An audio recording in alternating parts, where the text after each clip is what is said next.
हाय दोस्तों।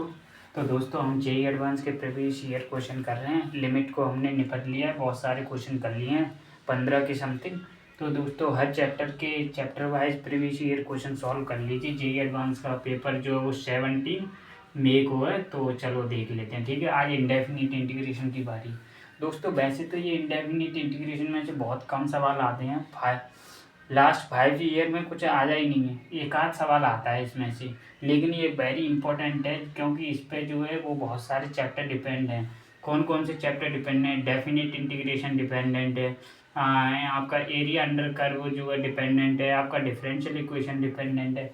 तो दोस्तों इसको इग्नोर तो कर नहीं सकते, नहीं तो ये बाकी चैप्टर जो है वो निपट जाएंगे। ठीक है, तो चलो हम देख लेते हैं, जितने भी आए हुए हैं उनको हम कर लेते हैं, जल्दी जल्दी कर लेते हैं। ठीक है, आपका टाइम भी बच जाएगा और काम भी हो जाएगा। ठीक है, तो चलो कर लेते हैं। देखो ये कौन सी ईयर में आया हुआ है।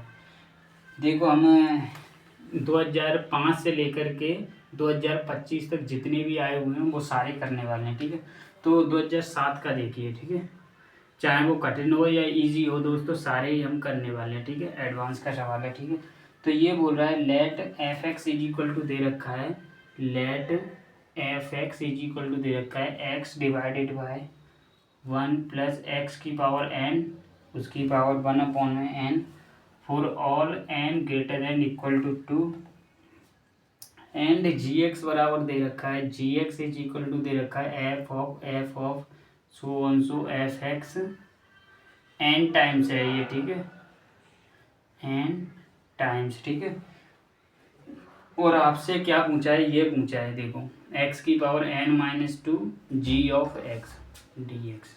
ठीक है, तो कोई दिक्कत नहीं है, हम स्टेप बाई स्टेप सॉल्व करेंगे और आंसर हमारा आ जाएगा। तो चलो सबसे इम्पोर्टेंट है कि जी एक्स हम कैसे निकालें। जी एक्स आ गया तो हमें इंटीग्रेशन कर देंगे। ठीक है, तो जी एक्स निकालने के लिए ये निकालना पड़ेगा। अब इसका मीनिंग आपको पता होना चाहिए कि इसको कैसे निकालेंगे। ठीक है, आपने ये पढ़ा होगा कि ऐसे f of f x is equal to कैसे निकालते हैं। इसको कैसे निकालते हैं? एफ के अंदर में एफ एक्स ही पुट कर देते हैं, ये होता है इसका मीनिंग। ठीक है, तो चलो कोई दिक्कत नहीं। तो एन टाइम से निकालना है, तो हम क्या करेंगे? सबसे पहले एफ तो दे रखा है, एफ ऑफ एफ निकालेंगे, मतलब 2 बार एन टाइम से निकालना है तो हमें ऑब्जर्वेशन से निकालना पड़ेगा। तो एफ ऑफ 2 निकाल लेते हैं, मतलब एफ ऑफ 2 निकाल लेंगे। F of f x is equal to, f of 2 कैसे निकालेंगे? तो एफ एक्स की वैल्यू एक्स की जगह पुट करनी पड़ेगी। आपको मीनिंग पहले आप समझिए कि ये कैसे निकालेंगे। देखो ऐसे f x is equal to x square है, लेकिन हमें चाहिए एफ ऑफ एफ एक्स, तो कैसे निकालेंगे? तो इसका मतलब है एफ ऑफ एफ एक्स। तो देखो एक्स की जगह आपको एफ एक्स निकालेंगे तब आपको एफ स्क्वायर मिलेगा। ये इसको ऐसे भी लिख लेते हैं। ठीक है, तो ठीक है, एफ एक्स ये, तो एक्स की जगह लिखना है, तो एक्स की जगह हमने एक्स को रख दिया और फिर उसका स्क्वायर, तो एक्स की पावर 4 ये क्या आ गया? एफ स्क्वायर आ गया। ठीक है, तो जी एक्स निकाल लें। ठीक है, तो x की जगह रखना है, इस पूरे फंक्शन को x की जगह रखना है, यानी x यहीं पर पुट करना है। तो x की जगह पहले ऊपर रखेंगे, ऊपर इस पूरे फंक्शन को, तो x डिवाइडेड बाई आ गया 1 प्लस एक्स की पावर n और उसकी पावर 1/n, ये होगी x की वैल्यू। ठीक है, ये x की जगह पुट किया, फिर 1 प्लस एक्स, एक्स की जगह इस पूरे को पुट करेंगे, x की जगह x divided by 1 plus X की पावर n, फिर उसकी पावर है 1/n और फिर उसकी पावर क्या दे रखी है? n दे रखी है। ठीक है, तो यही है। ठीक है, और यही है क्या? ये नहीं है, एफ ऑफ स्क्वायर निकालना है तो 1 प्लस एक्स की जगह इस पूरे फंक्शन को रखना है, तो x डिवाइडेड 1 प्लस एक्स की पावर n, फिर उसकी पावर क्या है? 1/n है, यहाँ पर 1/n, फिर उसकी पावर क्या दे रखी है?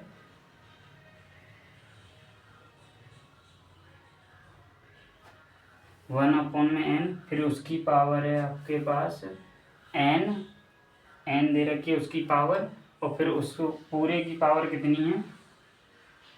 1/n। ठीक है, तो चलो इसको सॉल्व करते हैं। तो हमने क्या किया है? x की जगह सिर्फ एफ एक्स को पुट कर दिया है। ठीक है, तो चलो x डिवाइडेड बाई ऊपर वाला फंक्शन 1 प्लस एक्स की पावर n फिर उसकी पावर 1 में एन। यहाँ पे देखो ये एन से ये वाला एन से एन कट जाएगा, यहाँ पे एक्स की पावर एन आएगा, लेकिन यहाँ पे कॉमन ले लेंगे तो क्या बच जाएगा, यहाँ पे बन जाएगा 1+2 एक्स की power N divided by 1 plus X की power N divided by 1/n। फिर उसकी पावर क्या दे रखी है पूरे की 1/n। तो देखो इससे ये कट जाएगा, ठीक है, तो ये क्या बच जाएगा, ये बच जाएगा एक्स डिवाइडेड बाई 1+2 एक्स की पावर एन फिर उसकी पावर 1/n। तो ये क्या आ जाए आपका एफ ऑफ एफ एक्स आ जाए, तो एन टाइम्स करेंगे, लेकिन ऐसे एफ ऑफ F3 निकालेंगे ना, एफ ऑफ एफ एक्स मतलब F3 जब निकालेंगे तो वो क्या आएगा एक्स डिवाइडेड बाई आ जाएगा 1+3 एक्स की पावर एन 1/n। तो यहाँ पे जो है वो n टाइम्स आएगा तो n आ जाएगा, ठीक है। तो जी एक्स की वैल्यू क्या आ जाएगी,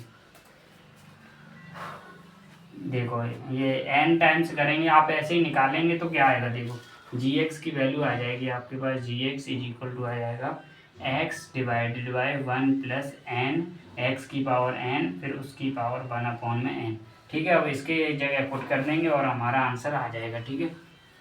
जो ऑप्शन में होगा उसे टिक कर देंगे, ठीक है। तो बहुत सिंपल सवाल है, एफ ऑफ एफ एक्स कैसे निकालते हैं, ये जो आएगा ना उसे F3 निकल जाएगा, फिर x की जगह इस पूरे को पुट कर देंगे तो F3 आ जाएगा, ठीक है। तो हमने इंटीग्रेशन x की पावर n-2 जी एक्स यानी x divided by 1+n x की पावर n फिर उसकी पावर क्या है 1/n।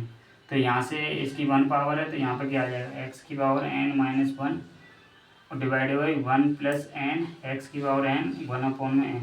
लेकिन ध्यान से देखिए, अब इसको डिफ्रेंशिएट करना है मतलब इंटीग्रेट करना है तो क्या आएगा, देखो नीचे का डिफ्रेंशिएशन ऊपर दे रखा है, लेकिन इसको देखेंगे ना n, अब इसका डिफ्रेंशिएशन करेंगे, देखो अब इसको t मानेंगे 1+n एक्स की पावर n को t माना हमने डिफ्रेंशिएट किया तो n पावर आगे आ जाएगी n, अब x की पावर n-1 तो ऊपर दे रखा है तो हमें n स्क्वायर चाहिए, तो यहाँ पे n स्क्वायर से मल्टीप्लाई डिवाइड कर लेते हैं तो 1/n में n स्क्वायर आ जाएगा। अब इसको t माना है तो 1/t की पावर 1/n का हो जाएगा, ठीक है। इंटीग्रेशन आप x की पावर n का फॉर्मूला लगाएंगे तो 1+n x की पावर n फिर उसकी पावर क्या आ जाएगी, ऊपर जाएगा तो -1 हो जाएगा, यानी 1/n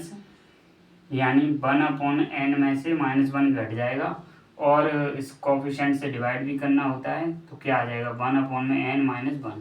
तो ये आपका आंसर हो जाएगा, ठीक है। तो ज़्यादा कुछ था नहीं, जी एक्स कैसे निकालते हैं वो आपको पता होना चाहिए और ये इंटीग्रेशन कैसे करेंगे वो आपको पता होना चाहिए, ठीक है। तो इसमें कुछ था नहीं, वैसे 2007 में आया था, ठीक है। तो चलो हम अब नेक्स्ट सवाल देख लेते हैं, सिंपल सवाल है, कोई दिक्कत नहीं है, ठीक है।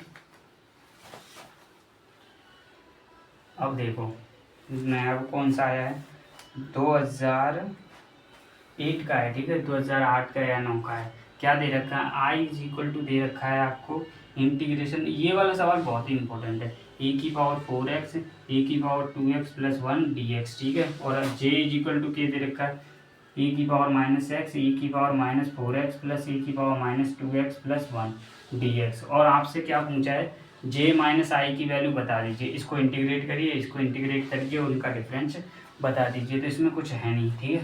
तो चलो देख लेते हैं अब इसको कैसे सॉल्व करेंगे। देखो आप सोचने की कोशिश करेंगे कि इसको कैसे सॉल्व किया जाए, e की पावर x का स्क्वायर करेंगे, डिफरेंशिएशन मल्टीप्लाई दे रखा है तो, लेकिन यहाँ पे t की पावर 4 आ जाएगी जिसको कैसे सॉल्व करेंगे, ठीक है। लेकिन कोई दिक्कत नहीं, j - i ऐसे लिख सकते हैं कि j - i यानी j तो ये हो गया, पहले इसको देखिए e की पावर इसको डिवाइड कर लेते हैं, e की पावर 4x से डिवाइड करेंगे तो क्या बचेगा, ऊपर जो है e की पावर 4x आएगा यानी +4 आ जाएगा, ठीक है 4x। तो ऊपर बच जाएगा आपका e की पावर 3x डिवाइडेड बाई यहाँ पे आ जाएगा e की पावर 4x, तो e की पावर आ जाएगा 4x + e की पावर 2x + 1 आ जाएगा, और माइनस करेंगे इस वाले को तो क्या आ जाएगा e की पावर x आ जाएगा और dx, इसकी वैल्यू चाहिए। तो हमें इसको कैसे सॉल्व करेंगे, e की पावर x यहाँ से ऊपर से कॉमन ले लीजिए तो e की पावर बचेगा 2x -1 बच जाएगा और e की power x divided by e की पावर 4x + e की पावर 2x + 1 dx, ठीक है। अब e की पावर x को t पुट कर लेंगे क्योंकि मल्टीप्लाई में डिफरेंशिएशन दे रखा है तो ठीक है, e की पावर x को इस यहाँ पे क्या आ जाएगा t स्क्वायर आ जाएगा -1 आ जाएगा, ठीक है। यहाँ पर लिख लेना, ठीक है। ई की पावर एक्स को टी पुट किया और डिफ्रेंशिएट कर दिया, ये आ जाएगा। तो यहाँ पे क्या आ जाएगा, टी की पावर 4 आ जाएगा, टी स्क्वायर आ जाएगा प्लस 1 है। अब देखो टी स्क्वायर से इसको डिवाइड कर देते हैं तो क्या बच जाएगा, 1 माइनस 1/टी स्क्वायर बच जाएगा। नीचे टी स्क्वायर से किया तो टी स्क्वायर 1/टी स्क्वायर प्लस 1 बच जाएगा। अब इसको आपने 4 डिग्री का पढ़ रखा होगा, इंटीग्रेशन कैसे करते हैं तो देख लेते हैं, ठीक है। तो अब नीचे क्या है, होल स्क्वायर, इसका डिफ्रेंशिएशन बनाते हैं, मतलब इसका डिफ्रेंशिएशन ऊपर, ठीक है। तो +1 कर देते हैं, -1 कर देते हैं, ये जो पूरा होल स्क्वायर बन जाएगा, यानी बन जाएगा 1 माइनस 1/टी स्क्वायर डिवाइडेड बाई बन जाएगा टी प्लस 1/टी का होल स्क्वायर प्लस 2 आएगा, -1 आ जाएगा, ठीक है। अब इसका डिफ्रेंशिएशन दे रखा है, क्या दे रखा है, अब इसको टी पुट करेंगे, कोई दूसरा वेरिएबल यू पुट कर लेंगे तो 1 आएगा, 1 माइनस 1/टी स्क्वायर डी यू, तो यहाँ पे बन जाएगा, ठीक है। तो ये बन जाएगा डी यू डिवाइडेड बाई ये बन जाएगा यू स्क्वायर -1। इसको डिफ्रेंशिएट आप कर सकते हैं, ठीक है। तो डायरेक्ट फार्मूला लगाते हैं, तो 1/2a, तो log u -1 divided by u plus 1। अब u से क्या जाएंगे, यहाँ पर t में जाएंगे, t से कहाँ जाएंगे, x में जाएंगे, ठीक है। तो चलो देख लेते हैं। तो यहाँ पे देखिए 1/1 लॉग u की वैल्यू क्या थी, ये वाली थी, t plus 1/t -1 divided by t plus 1/t minus plus 1, ठीक है, यही है बिल्कुल। अब t क्या है, e की पावर x है, तो 1/2 लॉग e की पावर x प्लस 1/e की पावर x -1 डिवाइडेड बाई, अब तो सॉल्व करना है, बाकी कुछ है नहीं। अब e की पावर x कॉमन ले लेंगे तो बन जाएगा आपका 1/2 लॉग e की power 2x plus 1 plus e की power x divided by e की पावर 2x प्लस e की पावर x प्लस 1। तो ये हो जाएगा आपका फाइनल आंसर। तो इसमें कुछ था नहीं, प्लस ही लगा लेना, ठीक है। तो ये वाला था, बहुत ही इजी सवाल था, कुछ है नहीं इसमें, ठीक है। तो अब नेक्स्ट ईयर का भी कर लेते हैं, जल्दी जल्दी कर लेते हैं, बहुत इजी सवाल है, तो ठीक है।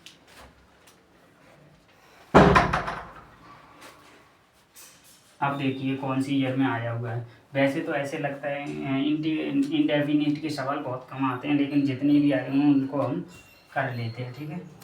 अब देखो, अब जो है 2006 का सवाल देखिए, 2006 में बहुत ही आसान सवाल आया हुआ है, ये वाला x² -1 divided by x cube root के अंदर दे रखा है 2x की power 4 minus 2x² plus 1 dx को इंटीग्रेट कर दीजिए। तो इससे आसान सवाल तो कुछ है ही नहीं। आपने इंडेफिनिट इंटीग्रेशन पढ़ रखा होगा कि जब भी पावर्स ज़्यादा आ जाती हैं x की, तो नीचे से जो है वो हाईएस्ट पावर को कॉमन लेते हैं और डील करते हैं, ठीक है। ठीक है, एक्स की पावर 4 यहाँ से पूरे में से कॉमन लेंगे तो रूट के अंदर आएगा, यानी x² आएगा, x² 3 बन जाएगा तो x की पावर 4 बन जाएगा, 5 बन जाएगा, यहाँ पर डिवाइड करेंगे तो क्या बन जाएगा, x की पावर 3 बन जाएगा -1/में x की पावर 5 बन जाएगा, ठीक है। और देखो रूट के अंदर क्या बन जाएगा, यहाँ पर तो 2 बचेगा, -2/, में क्या बच जाएगा, x की पावर 4 लिया है तो 2 नीचे आ जाएगा, ठीक है, यही आ जाएगा, ठीक है। और प्लस में क्या आ जाएगा, 1/x की पावर 4 dx। अब देखो इसका डिफरेंशिएशन जो है वो मल्टीप्लाई में दे रखा है, इसका क्या आ जाएगा, इसको टी पुट करिए आप, 2 - 2/x² प्लस 1/x की पावर 4, तो ये आ जाएगा आपका 4 डिवाइड बाई एक्स की पावर 3 -2 आएगा, यानी एक्स की पावर 4 का क्या आ जाएगा, -4 डिवाइड बाई एक्स की पावर 5। तो यहाँ से 4 को अगर कॉमन ले लें तो 1 यानी 4 हो जाएगा, ये मल्टीप्लाई में दे रखा है तो इसको कर लेते हैं, ठीक है। 4 से यहाँ पे करना है, तो यहाँ पर देखो, अब देखो 1/4 इसका दे रखा है, 1√t बनेगा, √t का क्या होता है, 2√t होता है, ये होता है, ठीक है। t की वैल्यू ये पूरी थी, तो चलो कर लेते हैं। तो 1/2 आया, रूट के अंदर क्या आ गया, रूट के अंदर ये आ गया, चाहे तो आप एलसीएम भी ले सकते हैं, ठीक है। 2 - 2/x² प्लस 1/x की पावर 4, तो ये आ गया आपका आंसर, इसमें कुछ था नहीं, ठीक है। तो ये कौन सी ईयर का था, 2006 का था, ठीक है। हम टॉपिक वाइज कर रहे हैं, ठीक है, इसीलिए आपको आसान लगेगा। इसके सवाल बहुत कम आते हैं, आते नहीं हैं, लेकिन जितने भी आए हुए हैं उतने हम कर लेते हैं, ठीक है। तो अब देखो एक क्वेश्चन दे रखा है 2007 में भी आया हुआ है, ठीक है, 2007 में एडवांस का सवाल है। तो ये क्या बोल रहा है, लेट एफ एक्स बी है indefinite integration of sine square x. तो कैपिटल एफ एक्स जो है वो इंटीग्रेशन है साइन स्क्वायर एक्स का, ठीक है, डी एक्स। और स्टेटमेंट 1 दे रखी है कि ये जो एफ एक्स आने वाला है वो f x plus pi is equal to क्या है, एफ एक्स है, मतलब उसका पीरियड जो है वो पाई है, ठीक है। तो ये बोल रहा है, ये जो है वो क्या है। और सेकंड स्टेटमेंट दे रखी है कि f x sine square x plus pi is equal to जो है वो साइन स्क्वायर एक्स है for x element of real number, x element of real number, ठीक है। तो चलो इसको सॉल्व करते थे। इसको सॉल्व कैसे करेंगे वो तो आपको पता ही है कि साइन स्क्वायर से हम कॉस में जाएंगे, कॉस 2x डिवाइडेड बाई 2। अब इसका इंटीग्रेशन करेंगे तो क्या आ जाएगा, पहले क्या आएगा, पहले 1/2 को बाहर ले लेंगे, 1 का क्या हो जाएगा एक्स, कॉस 2x का हो जाएगा साइन 2x डिवाइडेड बाई क्या हो जाएगा 2 हो जाएगा, ये आ जाएगा प्लस सी।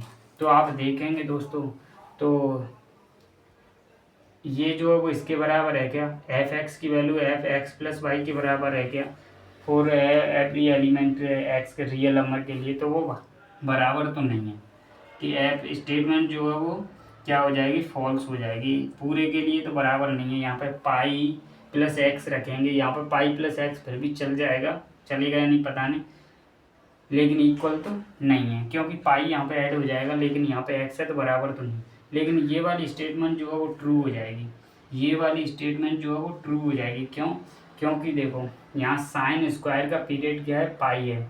तो यहाँ पे ग्राफ से भी आप देख सकते हैं, देखो ऐसे साइन का ग्राफ क्या होता है, ये होता है, ठीक है, ये होता है। तो साइन का पीरियड क्या होता है, साइन और कॉस का पीरियड जो होता है वो होता है 2 पाई। लेकिन जब साइन स्क्वायर का ग्राफ बनाएंगे तो वो हो जाएगा आपका ऐसा बन जाएगा। तो पीरियड मतलब उसका पीरियड जो है वो पाई हो जाएगा। इसीलिए साइन स्क्वायर एक्स प्लस पाई की वैल्यू क्या है, साइन स्क्वायर के बराबर है फॉर एवरी एलिमेंट के लिए। चाहें तो आप वैसे भी आप इसको चेक कर सकते हैं, कैसे, ऐसे साइन एक्स प्लस पाई की वैल्यू निकालिए, फिर उसका स्क्वायर कर दीजिए। तो साइन एक्स प्लस पाई, यहाँ पे देखिए यहाँ पे क्या है, पाई है, यहाँ 0 है, यहाँ पे माइनस पाई है। आपको पता है कि जब भी इवन होता है मतलब ऑड होता है तो वो साइन का साइन ही रहता है, साइन एक्स। अब देखना है कि ये कौन से क्वाड्रेंट में, तो देखेंगे तो कौन से में, पाई, यानी पाई प्लस यहाँ पे आएगा, पाई प्लस यहाँ पे आएगा, लेकिन वो थर्ड क्वाड्रेंट में यहाँ पे नेगेटिव हो जाएगा, तो नेगेटिव साइन का स्क्वायर, तो ये जो है वो साइन स्क्वायर के इक्वल ही है। तो इसीलिए सेकंड स्टेटमेंट क्या आ जाएगी आपकी, ट्रू हो जाएगी और ये फॉल्स हो जाएगी। इंडेफिनिट इंटीग्रेशन के इतने ही सवाल आए हुए हैं, एक और सवाल है वो भी हम कर लेते हैं, ठीक है। चाहें तो आप होमवर्क भी ले लेते हैं, हिंट मैं बता दूंगा, ठीक है। या बाद में देख लें उसको, कल देख लेते हैं, ठीक है। 4 सवाल से कर लिए, कोई दिक्कत नहीं है। Thank you.